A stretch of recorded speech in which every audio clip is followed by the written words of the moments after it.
Hello, good evening contracts class. This is Professor Sandoval in the final of our videos that provide lecture overviews for our contracts course for Santa Clara University School of Law. So I hope these videos have been helpful to you. In this video we are providing a retrospective of the course overview that we did on the very first day. So I told you that this was going to come together and that you were going to understand that the structure that I've given you, the structural approach to contracts, is intended to help you recognize the structure of contract thinking and analysis, as well as thinking about alternative theories of obligations.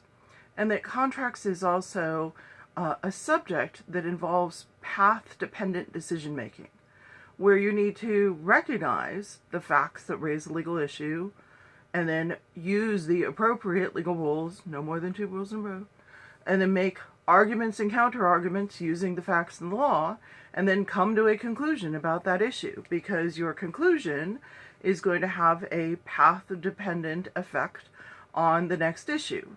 For example, if there was not an offer, you have to keep looking for an offer until you find an operative offer. And then you have to find that that offer was accepted, etc. So before we get into the elements of contract, it's worth looking at, if you please call up the contracts overview slide that we have posted on Camino from day 1. Give you a chance to do that, take a tea break. So in the contracts overview slides, if you please turn to slide 3, it summarizes the structural approach to contracts analysis that is captured by the mnemonic G Pura. Governing law, formation, interpretation, performance, remedies, alternative theories of obligations. So I submit to you that G Pura opens the door to every contract topic, right? So every contract topic is going to be behind that door. So you look at a contracts issue and you think, what's the governing law? Do the analysis using the appropriate rules, right? The predominant purpose test, as well as the subject matter dispute, making arguments, counter-arguments, coming to a conclusion, and then logically following through with your analysis, right? Then you're going to look at formation issues, starting with your questions. Was the contract formed, right? Then go through the elements of formation, and then talk about, is there, even if you have the 4 pillars, is there a defense to formation, which is going to in fact knock down a contract? That belongs in your formation analysis. Then you also sometimes need to do interpretation, right? Which can be recognized, as we've said, by, I'm representing interpretation here by my lovely duck basket, where I have tools in the toolkit, right? This one has a screwdriver, and I got some tape and a stapler, other things. These are tools in the toolkit, right? And then I also have my trusty magnifying glass in my toolkit. So sometimes interpretation is going to be a separate stage, where after formation, an issue comes up that needs to be interpreted. But sometimes you can also use these rules in a different phase, such as in formation, to say, hey, was in fact a contract formed? And I'm going to use my magnifying glass to, for example, use where there is evidence of a prior contemporaneous oral or written agreement, to look at, to use the parole evidence rule to determine whether in fact there was mutual assent, right? So remember that interpretation is both a flexible set of tools, and you can pull your tools out at any time, and it can also be a stage that happens during formation, after formation, and there's still a need for interpretation, or when we're looking at performance, did they breach or not, or even during remedies. So remember that. Okay, so performance, right? The basic question is, did they perform or not? If you find that a contract was formed, that the parties voluntarily assumed an obligation to perform in exchange for a promise, in exchange for a consideration, right? Did they do what they said they were going to do or not, right? Did they perform or did they breach? And if they breached, is the breach minor or material? So I have posted for you on Camino some slides about the restatement regarding the restatement test for breach.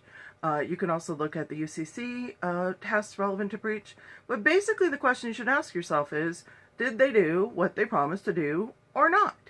And you need to actually find breach before you can get to remedies. You can't just skip straight from formation to remedy. Nor should you start with the question of did they breach and what is the remedy.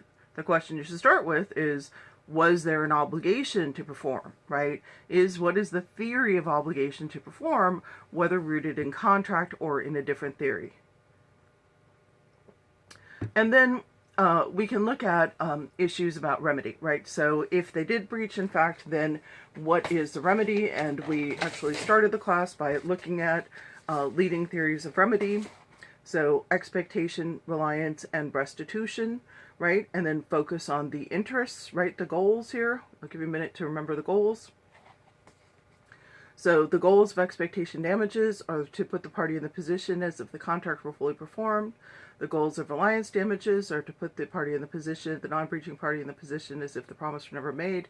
Goal of restitution is to return any benefit which has been unjustly retained, right? And then we also have our types of expectation damages: general, incidental, and consequential. We also studied these in week 1. So think about remedies as well as defenses to remedies.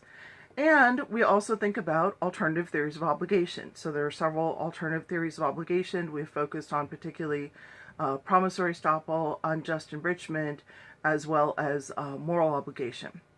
So slide 4. So as you think about G5 Pura, we've studied a number of legal cases which have helped us to elaborate on these rules, to give you examples about how courts analyze facts to determine issues, and have helped you understand the analysis of the common law and also statutory law. Slide 5. So we've also learned a little bit about how to use cases, right? And so in your analysis, you should be saying not just in Raffles the court held X, but saying, Your Honor, this case is similar to Raffles because, as in Raffles, our parties had a different understanding of the meaning of the words work accomplished. And because of that different understanding, that was reasonable, that it was, in fact, a lack of mutual assent. So that might be an example. Or you would say, well, the counter argument to that is that, in fact, you could admit evidence. We should consider whether we could admit evidence through the parole evidence rule to determine whether work accomplished was ambiguous, or through the doggy-door of usage of trade to understand within the context of the standards that they discussed and the certification, whether or not there would be some common understanding of what work accomplished is, right? So you can see how much richer the second analysis was than just saying, Your Honor, Raffles found X, right? So you need to tie the facts to the cases, and that's what we've been trying to get you to do through this reading. So slide 6 also tells you a little bit about, how we use these legal stories, right? And when you say to the judge, this case recalls Raffles, it puts them in a certain mindset that is going to help them to orient themselves to what is often seen as a very slippery concept of mutual assent. So slide 7, one of the things that you've learned is that legal language requires precision. So we need to be precise about words like consideration. Before law school, you thought that consideration meant being nice and taking other people's feelings and needs into account, and it still does. But it also means a bargain for exchange of values or detriments, which may be manifested by a promise for a promise or a promise for a performance. So likewise, offer, all our different terms have specific legal meanings, and there are also elements. So part of your job is to identify the elements of the rule, and then the elements create the yellow brick road. And your analysis should follow the yellow brick road using arguments and counter-arguments in order to get to a conclusion. So slide 8 talks about really my contracts analytical method, which is based on the inquiry method, the Oxford inquiry method. And the Oxford inquiry method focuses on the questions to ask, right? So when I was a student at Oxford, I remember one of my tutors said to me, "My dear, the answer is in the question." And I felt befuddled by that response when I really wanted an answer. But I think he was right, that I had to learn to ask good questions, to seek and ye shall find, right? To investigate and to examine fairly the evidence, not starting with a conclusion, but starting with a good question that then I would explore through my analysis, keeping an open mind to arguments and counter-arguments, and then coming to a fair conclusion. So law school trains you to ask the right questions, and one of the things that you're going to be tested on is your ability to ask the right questions and to start with the questions. This fact raises this legal issue. So slide 9 focuses on theory of obligation, which is encapsulated in the name of the casebook that we use, and also as we understand that theory of obligation is the theory by which society will enforce an agreement arising from a contract, an agreement with consideration, or promissory estoppel, or unjust enrichment, or moral obligation. And it really is quite extraordinary and worth repeating that contract is founded in a voluntary agreement, right? People must enter into contracts voluntarily, or they should be held to be not enforceable by the state, by the government, the power of the government, right? So, the idea is that contracts are voluntary exchange. Contracts are not like falling in a hole, right? Where something happened to you. Contracts are a voluntary agreement. And then the question is, though parties came together in a voluntary agreement, should you be able to turn to the judge? I'm pointing to our judge in our parole evidence rule board here.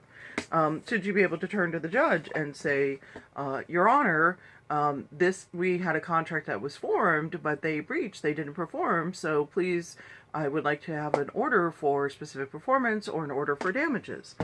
And so the questions are, under what circumstances should the law or the court sitting in equity step in with regard to that agreement, with regard to determining whether it existed, its interpretation, its enforcement, or to order a remedy under the guise of the government. So thus our applicable theory becomes very important, and you need to identify your theory and to follow the elements of your theory. Follow the yellow brick road.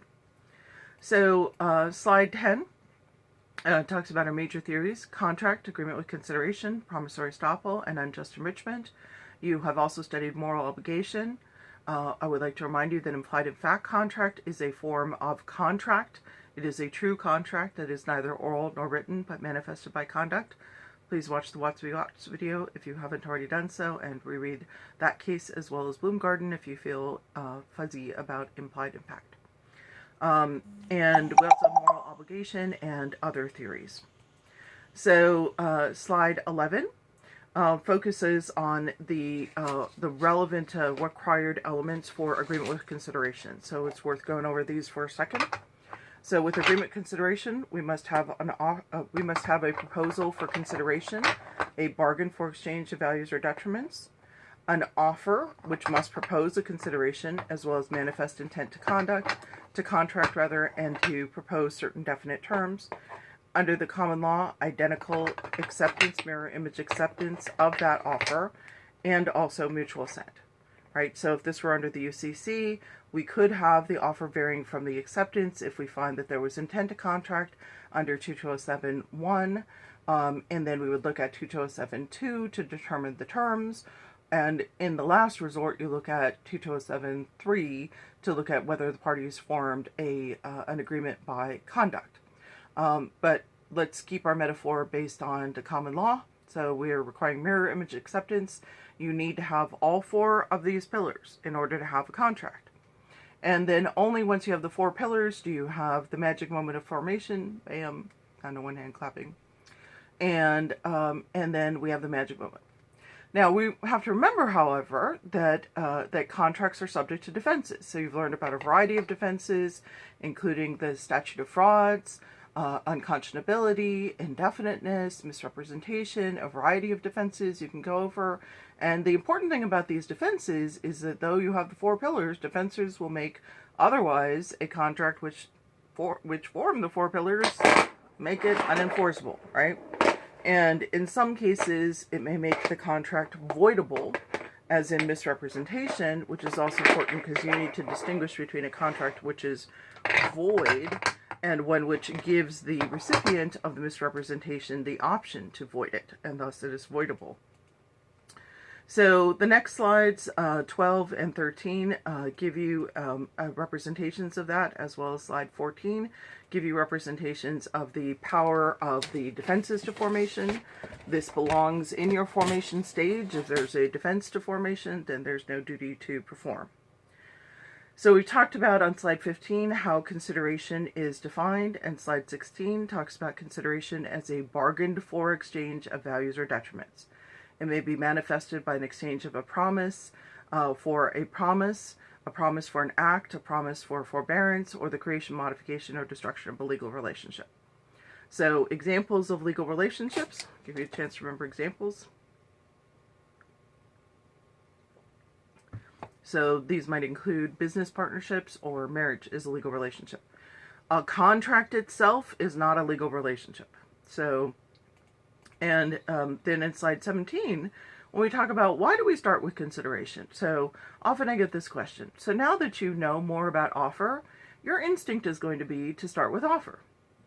And you need to fight this instinct, because nothing can be an offer unless it proposes an exchange of consideration. And in English legal theory, in the beginning, before there was really a articulated concept of offer, there was a concept of consideration. So really, consideration is the foundation, right? Is there a proposal for, and ultimately an agreement on, a bargain for exchange of values or detriments? And thus we started with consideration. Then you have to have a offer, right? So an offer must manifest an intent to contract and include certain definite terms. So we're going to use smiley face here to represent our offer. And so when we have mirror image acceptance, right, we're looking for the offer then being communicated to the offeree, who now holds the power of acceptance. Smiley face. The power of acceptance, right? And to have mirror image acceptance, they need to say, I accept. They don't have to say exactly those words, but they need to communicate their acceptance, right, to the identical terms under the mirror image rule. Now, as we've seen, if you have an offer, right, we've gone through the analysis to determine whether or not there was an offer. And one thing about that, let me say first, where there are facts that are relevant to negotiation, ask yourself, do I need to analyze those facts first, relevant to what appears to be a negotiation, to determine whether or not there's an offer? I'll give you a chance to think about that.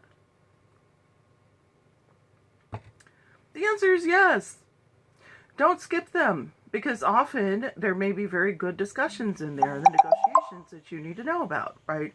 And you need to know about things like, did they reach a prior understanding? Did they reach a prior agreement, which is going to become relevant to the parole evidence rule? How, if at all, may this affect their interpretation of what goes on later? How does it shape their perception of what is an offer? So don't skip it. And ask yourself, am I a skipper, right? Are you skipping over relevant facts, right? Because what's happening is that you need to fight against the tendency, as you've learned these things, you're going to look at things and just say, oh, that's a negotiation. That's not an offer. I don't need to address that.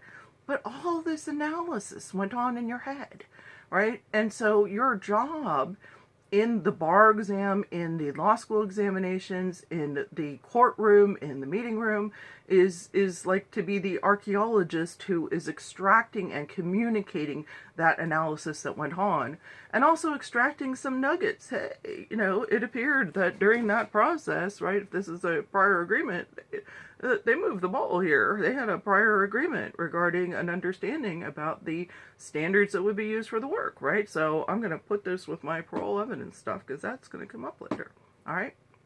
So then you're going to continue looking for, if you didn't find an offer in the negotiations, we look for offer, right? So then you look for, is this an offer? You do the appropriate test, intent to contract, certain definite terms, was the offer communicated, hold the power of acceptance, right? And then the question becomes, did we have mirror image acceptance, or in fact, is what happened, there was an offer, power of acceptance, but instead of communicating mirror image acceptance, the offeree says, I also want this. And this is an essential part of the agreement, right? And so how about that, right? Well, so now we have the power of acceptance with regard to this. But what happened to the original offer? Mr. Smiley Face is now an ex-offer. So it is not your job to excavate the zombie of Mr. Smiley Face. Mr. Smiley Face is on the floor. Not your job to excavate the zombie. And it is your job to explain to your client that while they think that those terms still prevail, unless they were clear that those terms are part of this offer, right, that they included them where they rejected it and instead made something different, right, that it is these terms that now prevail, right? So say, so we have to look at what survived, right? That is the legal operation of this analysis. As I've said, the law part of law school. And their own private understanding does not prevail. And that's what you have to show that you understand. Right, so then moving on to slide 18, we also have to find that with regard to contracts, that not only is there offer and acceptance, but also mutual assent, as we've talked about with regard to raffles and other cases, that there is both intent to contract and that both parties shared the same meaning of the contract's really material essential terms, such as the term regarding the ship peerless, so that we have consideration, offer, acceptance, mutual assent, bam, the magic moment of formation. We also consider defenses and whether or not our contract got knocked down. So we go over these constructs in part because in contracts, unlike in torts where there are dozens, perhaps hundreds of potential torts, in criminal law where there are hundreds, perhaps thousands of potential crimes, really we have a few main theories.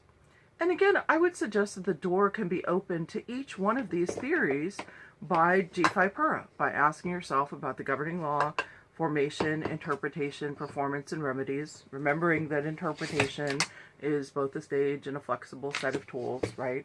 That this opens a door to your analysis, where then you have to go through the analysis. So slide 19 talks about also analyzing whether or not there's a contract, right? So sometimes you're going to look at something and you're going to think, ooh, I can see a statute of frauds problem. So perhaps I should just skip it and go to promissory estoppel. Okay, I'll give you a chance to answer that question. Should you just skip it? Okay. Ask yourself, am I a skipper?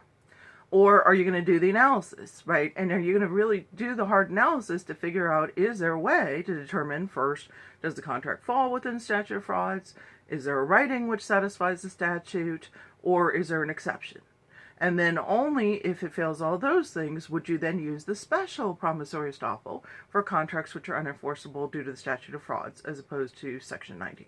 So that's an example of the analysis. So slides 20, 21, and 22 give you a grid that can be helpful in organizing the information that you've looked at. Slide 23 summarizes our IRAC approach. I teach and will grade you according to strict IRAC. Issue, rule, analysis, conclusion. Start with this fact raises this legal issue. Then identify the applicable legal rule using no more than 2 rules in a row. Then do your analysis using your arguments and counter-arguments being specific. And then come to a conclusion about that issue. And then build on that conclusion, going in a path-dependent process to the next logical issue that will flow from that. For example, that you need to find that, in fact, if this was a counter-offer, that this was accepted, in order to find that there was a contract. If this wasn't accepted, and in fact there was a new counteroffer, right, then does this actually constitute what becomes our contract terms, right, from our signed written contract, right? So we have to figure out what the contract terms are. So again, we've talked about don't skip relevant facts. Your job is to analyze the facts, to identify the issues that raise relevant facts.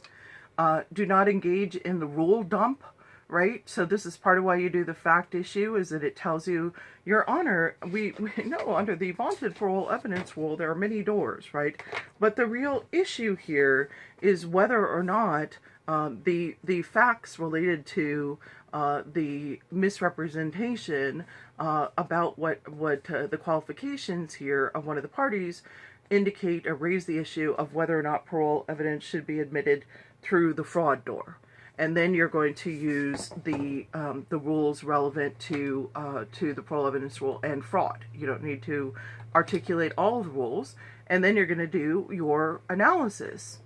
And in your analysis, you should also avoid an analysis that basically starts with, I hold my analysis to be self-evident, right? And you're going to say, Party X argues that there is no fraud and it should not be admissible under the parole evidence rule.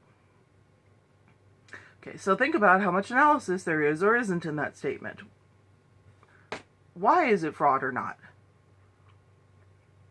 So tell me more about the why. Give me reasons, discuss your facts and law, and share with us our analysis, because that was part of what you saw in the cases, is that the court's going to follow the analysis. So I hold my analysis to be self-evident is usually not self-evident to the reader or to the judge. So consider arguments and counter-arguments.